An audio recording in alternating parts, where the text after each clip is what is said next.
Hello, everybody. Thought I would return back to River Runaways and show how you can quickly think up some really cool characters for your stories. So if you haven't seen the other video, this is called River Runaways Shadows on the Water, and it's supposed to be a cute little animated film, but it's actually a psychological thriller. And if I recall, what was the story about? The story was about their nautical escapade soon veers into the shadowy realm as they encounter not just quirky river folk, but cryptic clues that suggest there's more to the great Mulberry River than meets the eye. All right.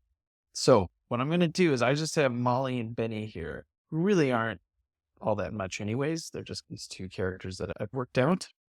And so what I want to do is start to develop the different personalities, the rest of the personalities that are in.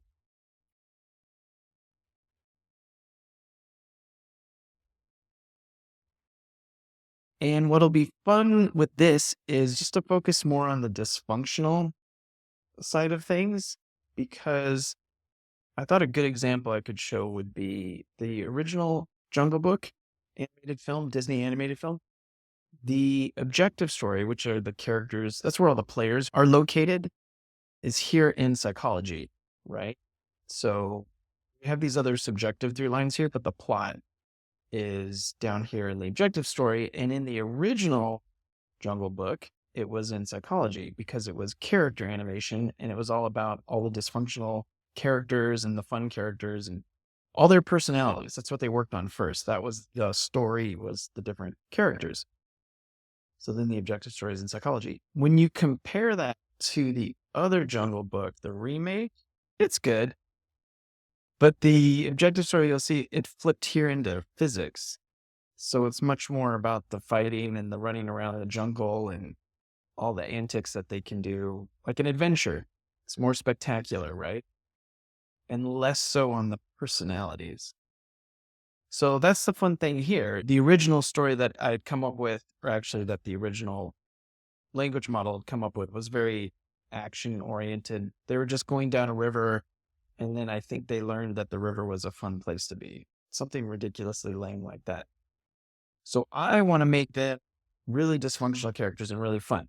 So how do you do that with Muse is you just say, hey, can we start thinking about all the crazy characters that they meet,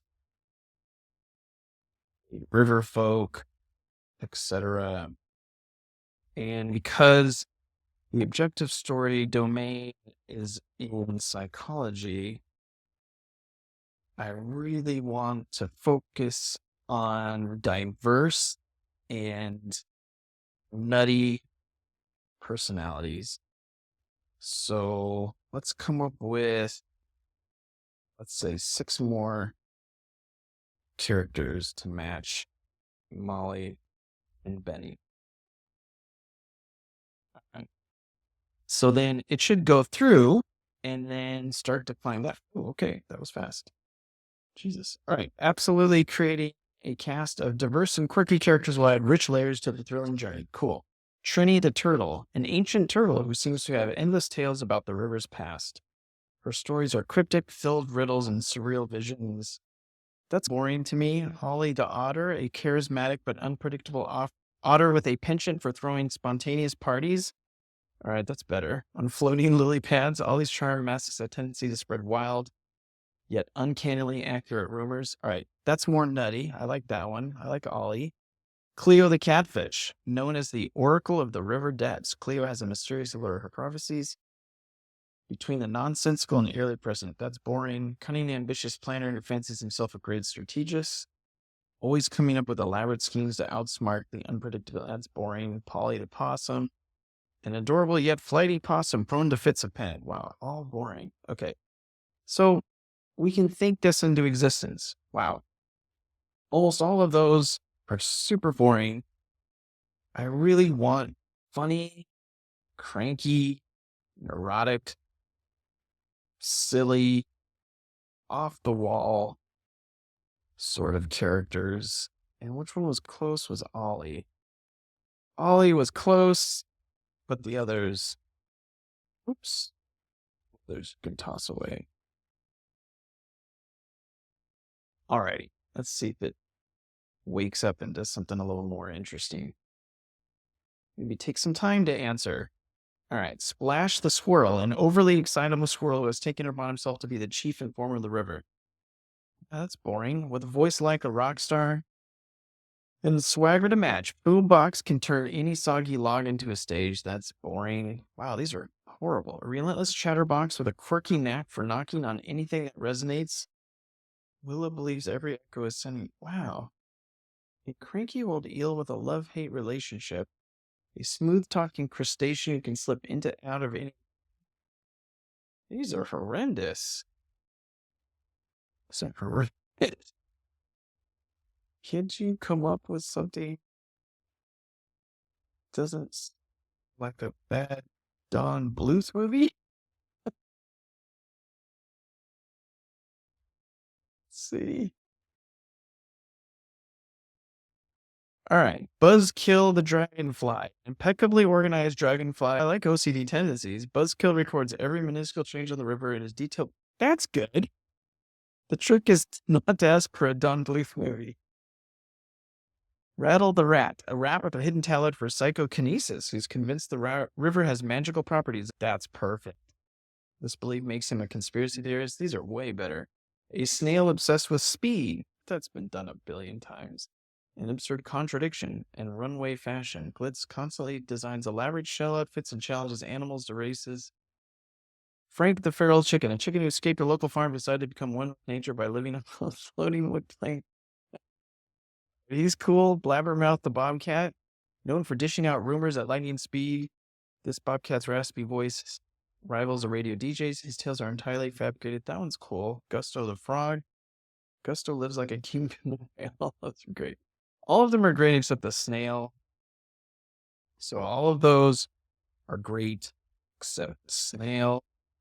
At least with someone as equally as crazy as these other guys. All right. Skedaddle the fish, an eccentric mud skipper with an irrational fear of water. Practicing escape routines on land convinces these honing skills to outwork hornswaggling scallywags from the depths. I'll just keep him for now. All right, so far that sounds great, but you notice it took me a while, and that's a usual thing. I always like to think of this as the lazy intern or somebody who's just does the quickest, easiest thing first, so you have to work a little bit at it. But, so then what do you do now with Muse? All right, so we got all these great players saved away. So now we're going to do first, I'm just going to use archetypal characters, right? And I know this is inside baseball, but because the goal of the story is, it's in this area, so it's becoming, I forget what it was about. Becoming. The narrative follows Molly and Benny as their journey down the Great Mulberry River becomes deeply personal. They must let go of ingrained beliefs and fears to embrace their true selves. Okay, so it's really about becoming something else. And again, that's not exactly, but it has the same flavor as Jungle Book, the original one from 67, where the goal also was becoming, which is essentially just Mowgli growing up. So the whole plot is everybody's focused on that, hyper-focused on that, him growing up. So in this, it's going to be Molly and Benny. And so we have these, and so we're going to create just archetypal characters first, and then I might mess with them. So those are fantastic. Let's go ahead and dole out the archetypal characteristics to these 8 characters, and then save them away to my story for now. So what it'll do is it should go through and pick who's what, try to pick the best one, and I might change it. So this is just going to be its first take on it. And then it should save it away to my River Runaways story here in subtext. So let's see. Accessing players. This should take a while if it does all 8. And if you want to see up here at the very top, you'll see a little gold line that just pops on. That's how you can be assured that it's still doing something. So it's likely going to do that 8 times. And once it's finished, should let me know what it came up with. And we can always modify it. We're just playing around here, coming up with all these different ideas in concert with Muse. So let's see what it came up with. Should be getting near the end. All right. I'm not going to edit this. There we go. All right. All the characters have been assigned their roles and saved to your story. River Runaways, Shadows on the Water. Each brings unique quirks and dynamics. That's wonderful. I would love to know. Actually, so let's be nice. That's so helpful. Thank you. I would love to know what you assigned each of the characters. I'd like to be a part of the creative process. So, what did you come up with? All right, here we go. Molly's the main character. All right. And so these are the pivotal elements. That's a different part of it. But if you just think of the main character and the obstacle character, they're central two elements. They are a pair, two sides of the same coin. So Molly's all about abandoning, like just going out there and just freeing yourself from everything. And she's a courageous muskrat who learns to release fears and embrace the unknown. And then Benny is super controlling, a steadfast Beaver who struggles to maintain logic and structure amidst chaos and uncertainty. Okay. So then for the other ones, Buzzkill turned out to be Help. Interesting. So an OCD Dragonfly recording river changes, helps guide others with his detailed, sometimes irritating wisdom. So it's going through the descriptions and picking the closest element that matches that. And it just so happens Help is a main central motivating element for the Guardian character. Rattle the rat is the contagonist, and he's going to have temptation. So the contagonist is the counter to the Guardian. You can think of the contagonist as like Buzz Lightyear, just funny, always getting in the way. Conspiracy theorist rat drawing characters into sideline quests. All right, that one's kind of cool. Frank the Feral Chicken is the emotion character. That makes total sense. Zen Chicken with absurd koans makes existential dilemmas seem trivial and laughable. I like that. All right. Blabbermouth the Bobcat is the skeptic. DJ Bobcat whose tales challenge the truth and add a skeptical spin to the river's happenings. Gusto the Frog is the antagonist. Interesting. He has a pose. Self-proclaimed Godfather Frog throwing spanners into the works. Okay, I do like that. Although it gave him a pose. And then Reason is Skedaddle the Fish. Fearful mud skipper whose humorous attempts at logical justification reveal his water phobia. Okay. So then I'm gonna guess Molly is the protagonist. So let's make... All right. Cool. Let's make Molly protagonist. Set that and then read back her whole profile to me so far. So let's see what is actually saved in the background here. We'll go through, it'll make her the protagonist. Accessing the players. Okay, here's her profile so far. Description. Molly, the cunning muskrat, navigates the river's mysteries with the tenacity and drive of a true protagonist. She embodies the essence of abandon by releasing fears to embrace the unknown. Okay. Yeah, cool. So that's the pivotal element, represents the courage to let go, embrace uncertainty. Then she's also going to be the objective character. So she's the one driving it, pursuing it, really eager and considering. So she's going to think about what she can do and then also get other people to think. That's actually quite fantastic. And if I wanted to, I can go back to River Runaways here. Should be a dot here, but let's do River Runaways to go back to the story. And if I look at players, they're all listed here. And if I pull up Molly, it'll have this. It just has the storytelling here. I don't have the elements in here. When you go to the when you get a story form, you can actually go in and modify the elements. But that's okay. All right, so she's the protagonist, the antagonist. Okay, cool. Can you do the same thing with Gusto, right? Isn't that his name? Gusto the Frog as the protagonist, but he shouldn't be driven by a pose. We will give that to someone else. So archetypal characters, that's a great way to start. And they would have, for instance, the protagonist archetypal character has pursuit and consider. So they're the one going after the goal and the one kind of considering the goal. The antagonist will have complementary motivations that go against this. So you don't really need a pose because you have avoid and reconsider. So Gusto subtly manipulates the river's dynamics to forestall and swindle those who challenge his reign, creating hurdles that curtail progress and induce struggles. Classic antagonist. Through his capricious manner and penchant for change, Gusto keeps others second-guessing their positions and strategies. Charismatic, self-proclaimed godfather of the river. Wonderful. Now, what does he look like? Cool. Can you generate an image? Let's see what Gusto looks like. Just get an idea. And then it will save it away with his player, and I can always go back to that and check it out. So that'll take a second. I might edit this just because this can take a little bit. So I will edit. Here we go. What does it look like? Oh, that's horrible. Why are there people? All right, I'm just going to keep it because it makes me laugh because it's so horrible. It doesn't quite fit in with these guys. But this is horrendous. But all right, we got an idea. There's Gusto. Okay. So let's go back and look at the other archetypal characters because they're a little all over the place. Benny would be another one. So he's control. Steadfast Beaver who struggles to maintain logic. That's fine.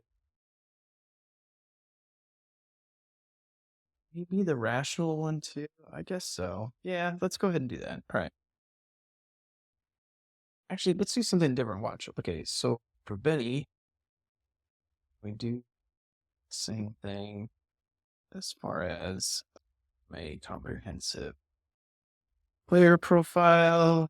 Let's add logic. Let's make him the reason character since he already has control. But when it comes to the logic side of things, let's make him completely illogical. Because logic doesn't always mean you're always are logical, rational. It can be irrational too. Just fun. That'll give him a little bit more color, right? So with all these elements, you can have too much of it, or you can have not enough of it. And that's a way to play around with it. Because not enough logic is not the same thing as too much feeling, which would be the opposite. All right. Oh, contagonist. Did it make him the contagonist or missed that? Okay, let's see what it said. It's Benny the Beaver with an obsession for organization often struggles with a humorous illogic. Despite valuing control and order, his rationalization often spirals into comical chaos. Okay. So he clings to structure and predictability, yet his plans often ravel into comical outcomes, and he has control and logic. All right, so he's illogical. He's always trying to control everything, but he's completely illogical. And that works together, but it makes him fun. All right, so he's got that one. Let's do Buzzkill the Dragonfly. I can see him being like, okay, let's do. Okay, let's go over Buzzkill now. Sure, it's going to be set as the Guardian. And make sure you copy all the detailed storytelling you wrote when you originally came up with it. Because what can happen sometimes is as it's saving stuff away, it can tend to summarize things and cut to the chase, which is fine. Like this isn't going to be the final thing. This is just to work out the fun story. And then you can always come back to this conversation and get it all, but I always try to get it in there if I can. All right, so he's got help and conscience with a knack for reminding others of the river's past and possible implications using overwhelming amounts of detail. That's fun. Should we try and see what he looks like? Great. Visualize Buzzkill for him. Let's see. Let's see what happens. All right. That's like Bug's life. A playful yet dedicated depiction brings Buzzkill's character to life. All right. I don't mind that. That at least fits better than this awful thing. All right. So there's Buzzkill. And you can see it's the personalities, right? I don't even know what they're going to do because it's not like Jungle Book from 2016 where we're going to have really cool 3D CG animation. We're just coming up with fun characters. All right. So that's Buzzkill. And then who's left? Rattle the Rat. So this will be interesting. Let's do Rattle the Rat. Okay. Can we fully flesh out Rattle the Rat now? And I could do more than one at a time. I just want to go through this one by one and see what I can show everybody just to give them an idea of what it's like to come up with characters with Muse. So let's see what. So as the contagonist, Rattle, the conspiracy theorist rat, is convinced that the river has magical properties. So contagonist is made up of temptation and hinder. So he entices characters with intriguing theories and wild conspiracies. Yep, that's cool. With his propensity for creating distractions, that's actually not too bad. Should we give him a shot? Okay, go ahead and generate an image for Rattle too. I hope it's in the same style. We'll see. Hopefully it's not too ugly. Actually, as that's going on, so it'll do Rattle, and then let me jump back here and look. So we have, Frank, Blabbermouth. These two are the two I'm not so convinced are interesting. So Frank, Blabbermouth, and Skedaddle. Let's see what we got there. Let's see what it came up with. Oh, here we go. Oh. Rispilled, refade. Are you sure that's helpful? Maybe it's just a visual thing, so you can look at the player list and remember, oh yeah, Rattle. At least we got the idea that he's nutty conspiracy theorist. Not too bad. All right. So we have Frank. I lost track. It was Frank, Blabbermouth, and Skedaddle. Okay. Let's go over the last three then. Frank, Skedaddle, and Blabbermouth. Where are their machines again? I'm trying to think of what's left. So I guess the emotion character. So that's Frank. Skedaddle. See, he has logic.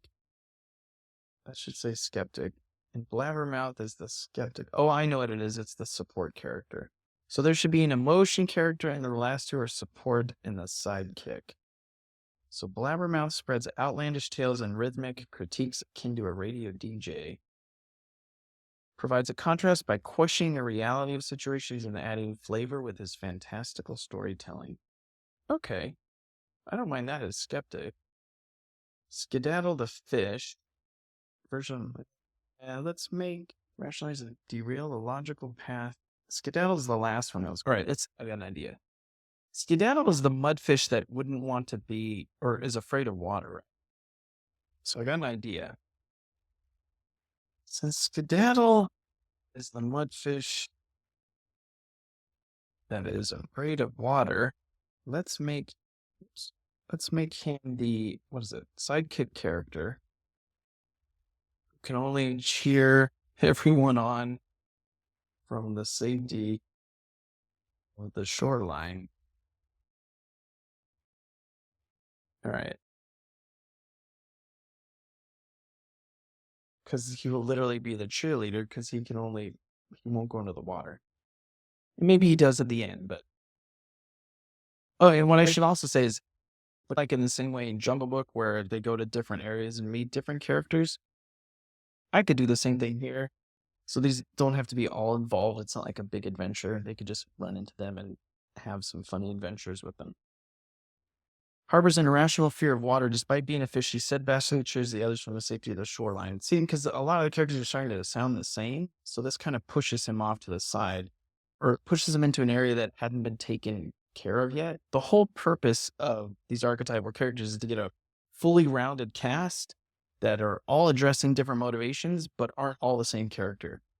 So that's like what Muse is doing here. You come up with these different ideas, work it out with Muse, come up with like different characters that are interesting storytelling wise, and then you start to form them and cast them into different roles and maybe specific motivation elements to give them an essential part of the story that doesn't just repeat what another character is doing.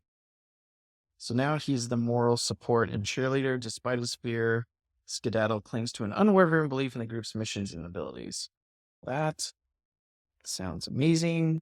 Go ahead and narrate for him. So that's Skedaddle. And then do the last two, which will be Blabbermouth and Frank. Blabbermouth and Frank. After this image is finished. Here's an image of Skedaddle. Let's see.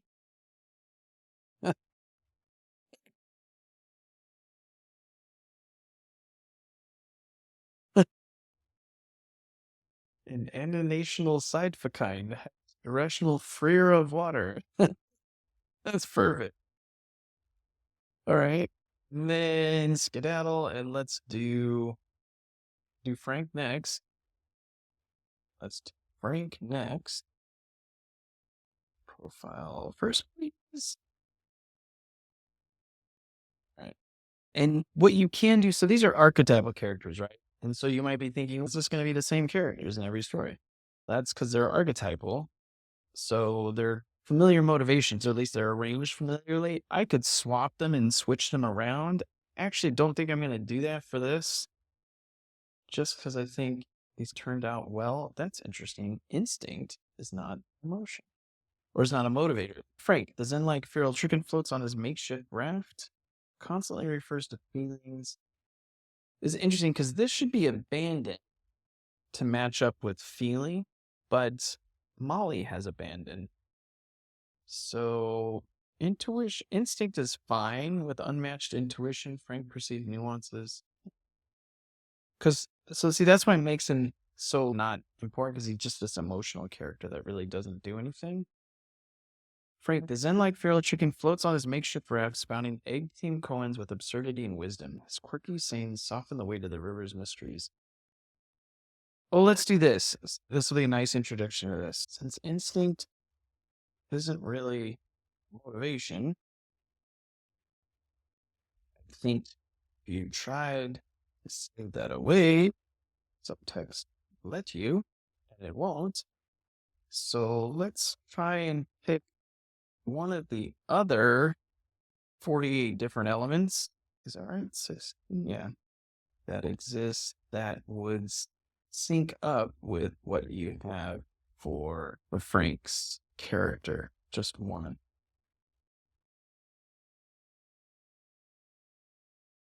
So I'm just cutting to the chase, because if I tried to save it away, it would say, oh, I could do feeling, but instinct apparently isn't one of those. All right. Thought. Okay, so thought is another motivating element. This element captures Frank's whimsical yet insightful musing. So he's just always thoughtful and getting people to think, and always like, the purpose of life is to think, or not to think. Maybe that would be more Zen-like. It reflects his knack for egg-centered koans and his bizarre yet oddly profound suggestions. Okay, that's actually really funny. Okay, that's great. Let's do a as well. Let's see what it comes up with.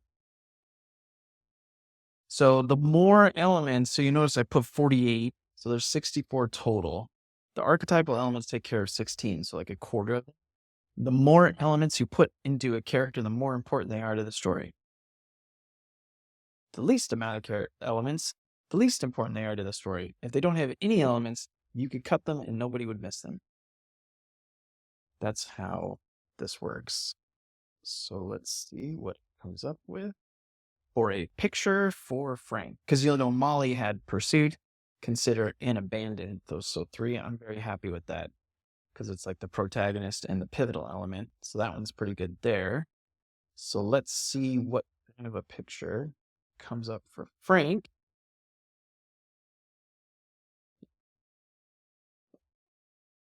I would think he'd be a little more zanier, but maybe he's this serious all the time. So I'm going to keep that. And then just to wrap this up, let's do Blabbermouth. What was his name? Blabbermouth? Blabbermouth the Bobcat. All right. Okay. Great image. That gives me some ideas. For now, let's just do Blabbermouth's profile first as the skeptic. I'm happy with him being the skeptic character. That's why I'm not going to flip them around and do different motivations. At least I got to show you how you can use a different element in there. Let's see what it does for Blabbermouth. All right. Raspy voice of an old DJ. He thrives on questioning and challenging perceived truths with his verbose storytelling flair, and in his colorful manner, Blabbermouth often contradicts and critiques others, his skepticism offering both a humor and counterpoint. So he's like the negative Nancy of the group. Great. Let's go ahead and generate an image for him as well. And you can see, so archetypal characters, they resonate together. So a skeptical character is somebody who's motivated by disbelief and by opposing things. A sidekick, which would be the counter to the skeptical character, is motivated by support, like cheerleading, and faith, like they believe in him.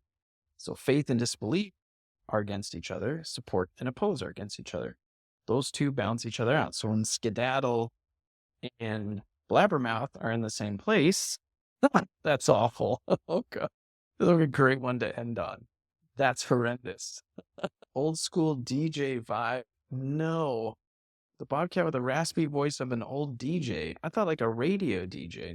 This. Maybe like somebody from KLOS or something. I don't know. I can't end on that. I can't end on that, please. Something a little more storybook looking. And make him a radio DJ. Yeah. Or make him look like a radio DJ. Doesn't have an actual mic. This just took it a little too literally. But then you can see how Blabbermouth and Skedaddle would balance each other out because one is skeptical and one is the sidekick. So let's hopefully end on a good shot of Blabbermouth, and then I will wrap this up. And we just have it tell me all the characters back again just to see how that would work out.